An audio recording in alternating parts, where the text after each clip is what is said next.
आप देख रहे हैं इंडिया टाउन न्यूज, भारत की बात, एक साल बेमिसाल।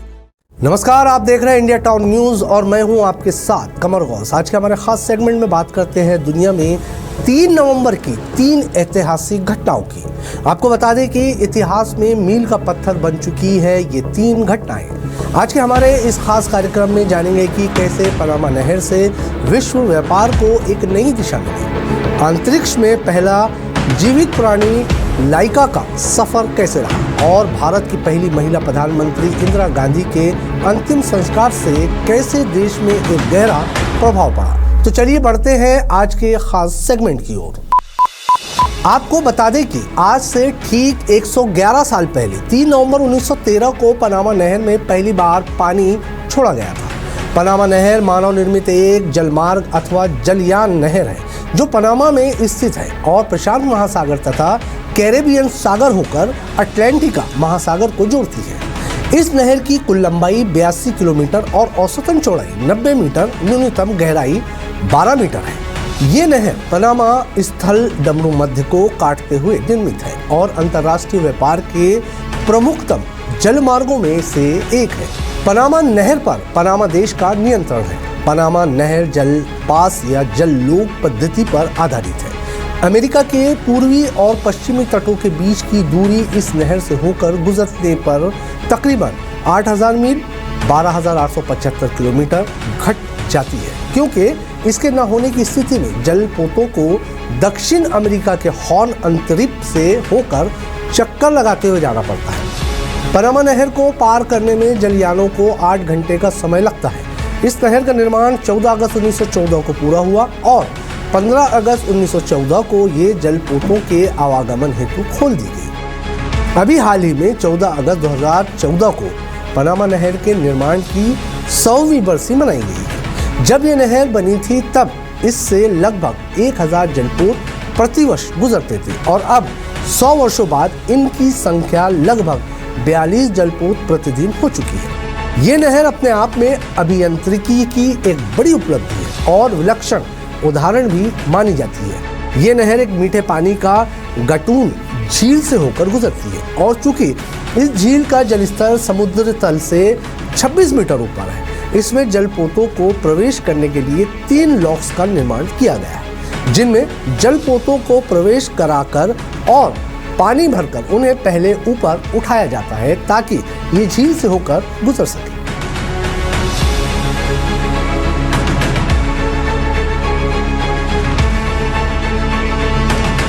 वही 3 नवंबर 1957 को सोवियत संघ ने स्पुतनिक 2 उपग्रह के माध्यम से पहली बार एक जीवित प्राणी कुत्ते लाइका को अंतरिक्ष में भेजा।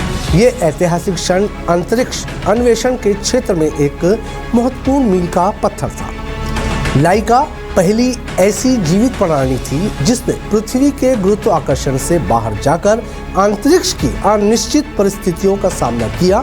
हालांकि ये मिशन लाइका के लिए एक तरफा यात्रा साबित हुआ, पर इसने आगे के अंतरिक्ष अभियानों का रास्ता खोल दिया। सभ्यता की शुरुआत से ही इंसान की जिज्ञासा ने उसे नए नए आविष्कार करने के लिए प्रेरित किया। अपनी जरूरत की चीजें इजाद करने के बाद इंसान ने आसमान को छूने के लिए हवाई जहाज का आविष्कार किया और फिर अंतरिक्ष की अनंत गहराइयां नापने के प्रयास में अंतरिक्ष यान बना डाला। इंसान यही नहीं रुका, अब उसे ये देखना था कि आखिर अंतरिक्ष में क्या है। मानव रहित अंतरिक्ष यान को वो भेज चुका था, लेकिन इंसान को वहां भेजने का जोखिम उठाने से पहले जीवित प्राणी के रूप में एक श्वान को अंतरिक्ष में भेजने का फैसला किया गया। तत्कालीन सोवियत संघ ने 3 नवंबर 1957 को लाइका नाम की मादा श्वान को अंतरिक्ष में भेजा, जो नीले आसमान के पार गई पहली जीवित प्राणी थी। इस प्रयोग के सफल होने के बाद इंसान के अंतरिक्ष में जाने का रास्ता बन गया।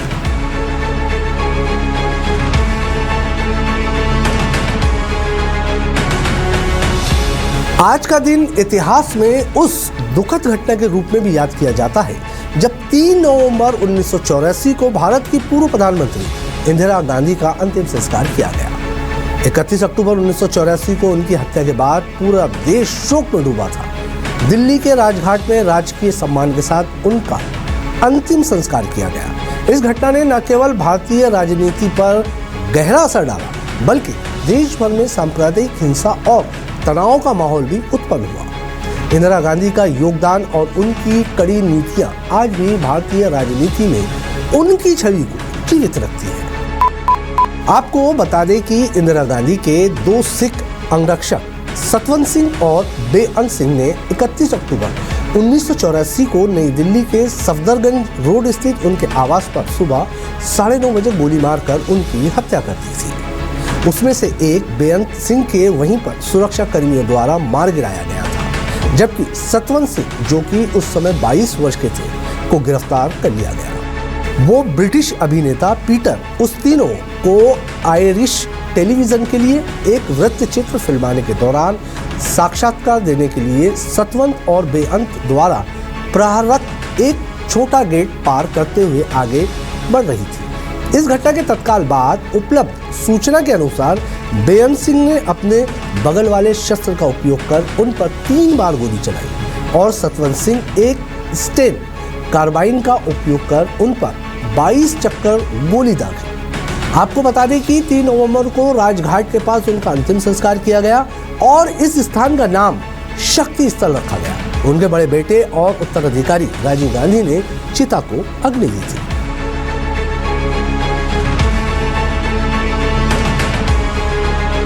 तो ये थी 3 नवंबर से जुड़ी कुछ महत्वपूर्ण घटनाएं जो हमारे इतिहास में आज भी जीवंत है। इतिहास से हमें प्रेरणा मिलती है और ये घटनाएं हमें बताती है कि कैसे कठिनाइयों से भरा सफर इंसानी जज्बे और नेतृत्व से पार किया जा सकता है। आज के हमारे इस खास सेगमेंट में फिलहाल इतना ही। आप देखते रहिए इंडिया टाउन न्यूज भारत की बात और मुझे दीजिए इजाजत। नमस्कार। आप देख रहे हैं इंडिया टाउन न्यूज भारत की बात, 1 साल बेमिसाल।